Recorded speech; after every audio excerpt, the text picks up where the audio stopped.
નમસ્કાર વિદ્યાર્થી મિત્રો, આપ સૌનું વન ટચ એજ્યુકેશન ચેનલ પર હાર્દિક સ્વાગત છે. આજે આપણે ધોરણ 10 વિજ્ઞાન વિષયની અંદર મોસ્ટ આઈએમપી પ્રશ્નો વિભાગ બી, સી અને ડી એટલે કે 2 ગુણના, 3 ગુણના અને 4 ગુણના જે બોર્ડ પરીક્ષા 2024 માટે આપવાના છે. તો વિદ્યાર્થી મિત્રો, આ એક જ વિડીયોની અંદર તમને વિભાગ બી, સી અને ડી ના તમામે તમામ મોસ્ટ આઈએમપી પ્રશ્નો મળી જશે. આ જે મોસ્ટ આઈએમપી પ્રશ્નો છે એ આપણે વિજ્ઞાન વિષયના લગભગ 5 કે 6 વર્ષથી જે બોર્ડની પરીક્ષાના વિદ્યાર્થીઓને સ્કૂલની અંદર ભણાવે છે અને એવા શિક્ષક પાસેથી આપણે આઈએમપી પ્રશ્નો કલેક્ટ કરેલા છે.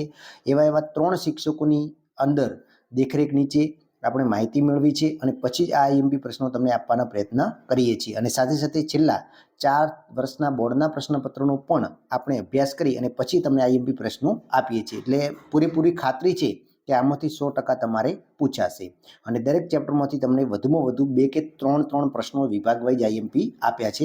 એટલે ઘણા પ્રશ્નો પણ આપેલા નથી. તો આપણે સેક્શન બીની વાત કરીએ તો વિભાગ બીની અંદર તમારે 2 ગુણના પ્રશ્નો પૂછાય છે. એટલે કે પ્રશ્ન ક્રમાંક 25થી લઈ અને 37 સુધી તમારે પૂછાશે. એમાં કોઈ પણ તમારે 9 પ્રશ્નો લખવાના થશે, બરાબર, અને દરેકના 2 ગુણ છે. હવે કયા કયા ચેપ્ટરમાંથી પૂછાવાના છે? તો ચેપ્ટર 1, 3, 5, 7, 10, 11, 12 અને 13. હવે આની અંદર તમે જોઈ શકો છો કે ચેપ્ટર 1, 3 અને ચેપ્ટર 10 આમાંથી એક પ્રશ્ન છે, જ્યારે બાકીના દરેક ચેપ્ટર એટલે કે 5, 7, 11, 12 અને 13 આ દરેક ચેપ્ટરમાંથી 2 પ્રશ્નો પૂછવાના છે. એટલે આની બ્લુપ્રિન્ટ પણ આપણે બનાવેલી છે. એ વિડીયો પણ તમે ન જોયો તો જોઈ નાખજો. હવે આપણે મોસ્ટ આઈએમપી પ્રશ્નો વિભાગ બીના જોઈએ તો એની અંદર પહેલો પ્રશ્ન છે કે કોલસાનું દહન અને પાણીનું નિર્માણ એ કયા પ્રકારની પ્રક્રિયા છે? સમીકરણ લખો. બીજું છે સારણ એ કાટથી કઈ રીતે અલગ પડે છે?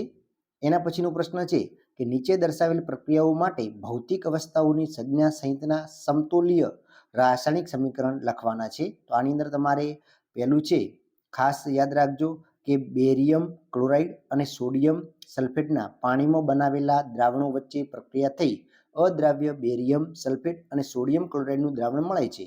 અને બીજું છે સોડિયમ હાઇડ્રોક્સાઇડ દ્રાવણ એટલે કે પાણીમાં અને હાઇડ્રોક્લોરિક એસિડના દ્રાવણ એટલે કે પાણીની સાથે પ્રક્રિયા કરી સોડિયમ ક્લોરાઇડ દ્રાવણ અને પાણી ઉત્પન્ન કરે છે. તો આ સમતોલન રાસાયણિક સમીકરણ તમારે લખવાના છે. એના પછી જોઈએ તો કે સોનાની શુદ્ધતા કેરેટ એકમમાં સમજાવો. પછી કારણ આપવાનું પૂછાશે તો કે પ્લેટિનમ, સોનું અને ચાંદી આભૂષણો બનાવવા માટે વપરાય છે. એના પછી છે લોખંડનું ક્ષારણ કેવી રીતે અટકાવી શકાય છે, એના ઉપાયો જણાવવાનું પૂછાશે. એના પછી જોઈએ તો કે આપણા શરીરમાં હિમોગ્લોબિનની ઉણપને પરિણામે શું થઈ શકે છે? પછી છે પ્રકાશ સંશ્લેષણની ક્રિયાનું સમીકરણ લખો. એના પછી છે રુધિર દબાણ સંદર્ભે ઉત્તર આપવાનું છે. તો કે સંકોચન દબાણ અને શિથિલન દબાણનું સામાન્ય માપ જણાવવાનું છે. એના પછીનો પ્રશ્ન છે તો કે માનવ ઉત્સર્જન તંત્રની નામ નિર્દેશન યુક્ત ખાલી આકૃતિ તમારે દોરવાનું પૂછી શકે છે અને ઘણી વખત બોર્ડમાં પૂછેલી છે. એના પછી છે છોડના કોઈ પણ પર્ણમાં સ્ટાર્ચની કસોટી નકારાત્મક મળે છે, શા માટે? તમે શું તારણ કાઢશો? તો એનું તમારે તારણ કાઢવાનું છે. એના પછી છે સ્વયંપોષી પોષણ માટે જરૂરી પરિસ્થિતિઓ કઈ છે અને તેની નિપજો કઈ છે? પછી આપણા શરીરમાં ઉર્જા અને દ્રવ્યો બહારથી શા માટે જરૂરી છે, તેમનો સ્ત્રોત કયો છે? એના પછી જોઈએ તો જાતીય સમાગમ દ્વારા સંક્રમિત રોગ કયા છે એ લખવાનું છે. પછી યૌવનારંભના સમયે છોકરીઓમાં કયા પરિવર્તન જોવાના છે? યૌવન અવસ્થા જ્યારે શરૂ થવાની હોય એના આરંભમાં છોકરીઓમાં કયા કયા પરિવર્તન જોવા મળે છે? પછી પ્રજનન આવશ્યક ક્રિયા છે પરંતુ વ્યક્તિગત સજીવની જીવિતતા માટે નહીં, આ વિધાન સમજાવવાનું પૂછી શકે છે. પછી પ્રજનન કોષના પ્રકાર અને લાક્ષણિકતાઓ જણાવો. પછી ડીએનએની પ્રતિકૃતિ બનાવી પ્રજનન માટેની આવશ્યકતા કેમ છે? પછી 30મું જોઈએ, 30મામાં કયા પૂછાશે? તો કે સજીવોમાં ભિન્નતા જાતીય માટે લાભદાયક છે પરંતુ વ્યક્તિગત રીતે આવશ્યક નથી, કેમ? એના પછીનો પ્રશ્ન છે તો કે પ્રિઝમની આકૃતિ દોરી તેમાં અપાત કોણ અને વિચલન કોણ બતાવો. પછી મોતીઓ શું છે તે કેવી રીતે દૂર કરી શકાય છે? પછી આંખની સમાવેશ ક્ષમતા એટલે શું? એના પછી 32મા પ્રશ્નમાં જોઈએ તો કે વિદ્યુત પ્રવાહની તાપીય અસર એટલે શું? એના પછી છે શું વિદ્યુત પરિપથમાં ઇલેક્ટ્રોન વપરાય છે? પછી ફ્યુઝ વિશે ટૂંકમાં સમજ આપવાની છે. પછી ચલ અવરોધ એટલે શું, તેનું એક ઉદાહરણ આપો. અને એના પછીનું છે કે જો વાહકના કોઈ આડછેદમાં ટી સમયમાં n ઇલેક્ટ્રોન પસાર થતા હોય તો તે વાહકમાંથી કેટલા વિદ્યુત પ્રવાહ પસાર થાય છે? એના પછી છે વિદ્યુત પ્રવાહના એકમને વ્યાખ્યાયિત કરો. પછી ઘરેલું પરિપથમાં વપરાતા વાયરના 3 પ્રકારના નામ તેમના આવરણ સંબંધિત રંગોના સંદર્ભે જણાવો. પછી છે ચુંબકીય ક્ષેત્ર રેખાઓની લાક્ષણિકતાઓ જણાવો. પછી ઘરેલું વિદ્યુત પરિપથમાં ઓવરલોડિંગ નિવારવા માટે કઈ સાવધાની રાખવી જોઈએ. પછી ઓઝોન એટલે શું, તે કોઈ નિવસન તંત્રને કેવી રીતે અસર પહોંચાડે છે. પછી પોષક સ્તરો એટલે શું, એક આહાર શૃંખલાનું ઉદાહરણ આપો અને તેમાંના વિવિધ પોષક સ્તરો જણાવો. એના પછીનો પ્રશ્ન છે તો કે પર્યાવરણ બચાવવા માટેના 2 આર એટલે કે પુનઃઉપયોગિતા અને પુનઃચક્રીકરણ એટલે કે રીયુઝ અને રિસાયકલ વિશે સમજાવવાનું છે. પછી નિવસન તંત્ર એટલે શું, તેના ઘટકો જણાવો અને ટૂંક નોંધ લખો પર્યાવરણ. તો આટલા તમારે સેક્શન બી માટે તૈયાર કરવાના છે. 2 ગુણના પ્રશ્ન આ મોતથી જ પરીક્ષામાં આવશે એટલે આટલા પ્રશ્નો ખાસ તમારે તૈયાર કરી દેવાના છે. એના પછી આપણે સેક્શન સીની વાત કરીએ એટલે કે 3 ગુણના પ્રશ્નોની વાત કરીએ તો એની અંદર કોઈ પણ 6 પ્રશ્નો લખવાના છે. એટલે કે પ્રશ્ન ક્રમાંક 38 થી 46 સુધી હશે એમાંથી જે આવડે તમારે 6 લખવાના છે અને દરેકના 3 ગુણ છે. હવે કયા કયા ચેપ્ટર છે તો ચેપ્ટર 1, 3, 6, 7, 9 અને 11 આટલા ચેપ્ટરમાંથી તમારે પૂછાવાના છે. તો આપણે ચેપ્ટર વાઇઝ આઈએમપી પ્રશ્નો જોઈએ. તો પહેલા ચેપ્ટરની વાત કરીએ તો એની અંદર છે કે આપેલ પ્રક્રિયાના પ્રકારનું નામ જણાવવાનું છે, જેની અંદર શાકભાજીનું ખાતરમાં પરિવર્તન, પછી કુદરતી વાયુનું દહન અને કળી ચૂનામાં પાણી ઉમેરતો તેનું ફેરવાવું. બરાબર, આટલું તમારે એના પ્રક્રિયા લખવાની છે. એના પછી છે વિઘટન પ્રક્રિયા એટલે શું, કોઈ એક ઉદાહરણ રાસાયણિક સમીકરણ દ્વારા સમજાવવાનું છે. એના પછી છે ઓક્સિડેશન અને રિડક્શન પ્રક્રિયા કોને કહેવાય, ઉદાહરણ આપી સમજાવો.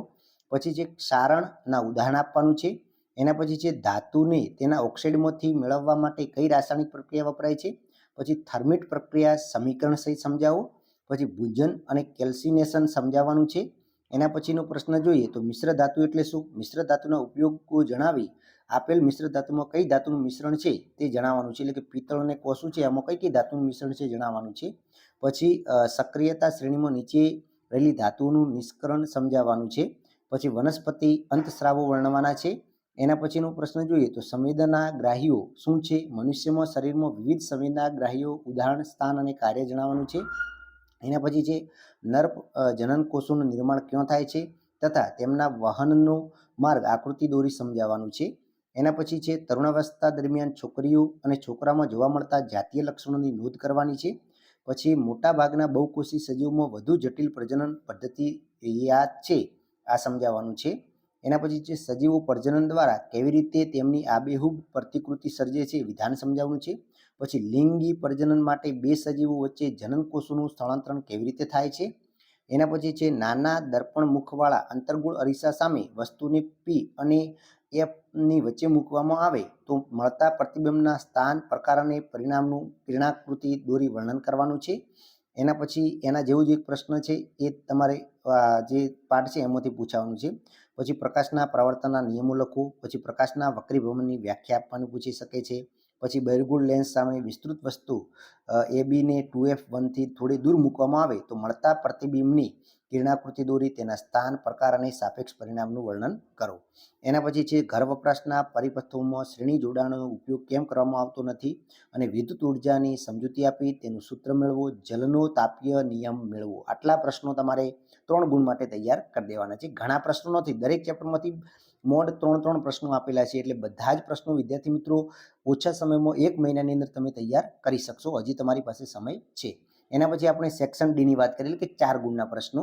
તો એમાંથી કોઈ પણ 5 પ્રશ્નો તમારે લખવાના છે. 47 થી 54ની અંદર આપેલા હશે. હવે આના માટેના ચેપ્ટરની આપણે વાત કરીએ તો 2, 4, 5, 10, 12 અને 13 આટલા ચેપ્ટરમાંથી તમારે પૂછાવાનું છે. હવે આપણે જોઈએ તો બીજા ચેપ્ટરમાંથી કયા કયા પ્રશ્નો છે તો બેન્કિંગ સોડાની બનાવટ અને તેનો ઉપયોગ લખો. ટૂંક નોંધ લખો બેન્કિંગ સોડા અને ખાવાના સોડા જે છે એને ટૂંક નોંધ લખો. પછી સમજાવો પરબળ એસિડ અને નિર્બળ એસિડ. પછી 48મું છે તો ક્લોરાઆલ્કિક ક્રિયા એટલે શું તેનું સમીકરણ લખો. તેમાંથી મળતી નિપજોના નામ લખો અને તેમાંથી કોઈ પણ એકનો ઉપયોગ જણાવવાનો છે. પછી દાણાદાર ઝીંકની મંદ સલ્ફ્યુરિક એસિડ સાથેની પ્રક્રિયા દર્શાવતું પ્રયોગનું આકૃતિ સાથે વર્ણન કરવાનું છે અને ઝીંકની સોડિયમ હાઇડ્રોક્સાઇડ સાથેની પ્રક્રિયાનું સમીકરણ લખવાનું છે. પછી હાઇડ્રોકાર્બન સંયોજન એટલે શું તેનું વર્ગીકરણ સમજાવો. પછી હાઇડ્રોજન અણુમાં સહસંયોજક બંધની રચના સમજાવવાનું પૂછી શકે છે. પછી સમઘટકતા એટલે શું, પેન્ટેનના સમઘટકો જણાવો તેના બંધારણીય સૂત્ર આપવાનું છે. પછી મિથેનના અણુ સહસંયોજકતા બંધની સમજાવવાનું રચના પૂછી શકે છે. પછી એક કોષી સજીવો કેવી રીતે પોષણ મેળવે છે. પછી જલવાહક અને અન્નવાહકમાં પદાર્થોના વહન વચ્ચે શું તફાવત છે. એના પછી આકૃતિવાળા પ્રશ્નો પણ પૂછી શકે છે. બાજુમાં આકૃતિ આપેલી હશે એના તમારે નામનિર્દેશન કરવાના છે. જેમ કે એક નિર્દેશ ઓળખો અને તેના આકાર અને કાર્ય જણાવો. તો આ એક આકૃતિ છે. પછી મનુષ્યના ઉત્સેચક તંત્રની આકૃતિ છે. બરાબર. એના પછીનો પ્રશ્ન જોઈએ તો ગૃહદૃષ્ટિની ખામી થવાના કારણો જણાવો. તેને કેવી રીતે નિવારી શકાય છે, યોગ્ય આકૃતિ દ્વારા સમજાવો. પછી છે તારાઓ કેમ ટમટમે છે, સવિસ્તાર સમજાવો. કાચના પ્રિઝમ વડે શ્વેત પ્રકાશનું વિભાજન આકૃતિ દોરી સમજાવો. વિદ્યુત ફ્યુઝ એટલે શું, કેવી રીતે કાર્ય કરે છે, ઘરેલું વિદ્યુત પરિપથ વિશે આકૃતિ દોરી સમજાવો. પછી ટેબલના સમતલમાં રહેલા તારાનું વર્તુળાકાર લૂપ ધ્યાનમાં લો અને ધારો કે આ લૂપમાંથી સમઘડી દિશામાં પ્રવાહ પસાર થાય છે, તો જમણા હાથના અંગૂઠાના નિયમનો ઉપયોગ કરી લૂપની અંદર તેમજ બહાર ચુંબકીય ક્ષેત્રની દિશા શોધવાનું છે. પછી પોષક સ્તર એટલે શું, જુદા જુદા પોષક સ્તરો આકૃતિ દોરી સમજાવો. આર શૃંખલા અને પોષક સ્તરો સમજાવવાનું પૂછી શકે છે. પછી ઓઝોન સ્તર વિઘટન કેવી રીતે પામે છે તે સમજાવો. અને કચરાના નિકાલની સમસ્યાઓને ઓછી કરવા માટે તમારા વિચારો જણાવો. આવી રીતે 2 પ્રશ્નો ભેગા પણ પૂછી શકે છે. બરાબર. તો આટલા મોસ્ટ આઈએમપી પ્રશ્નો વિજ્ઞાન માટે તૈયાર કરી દેજો.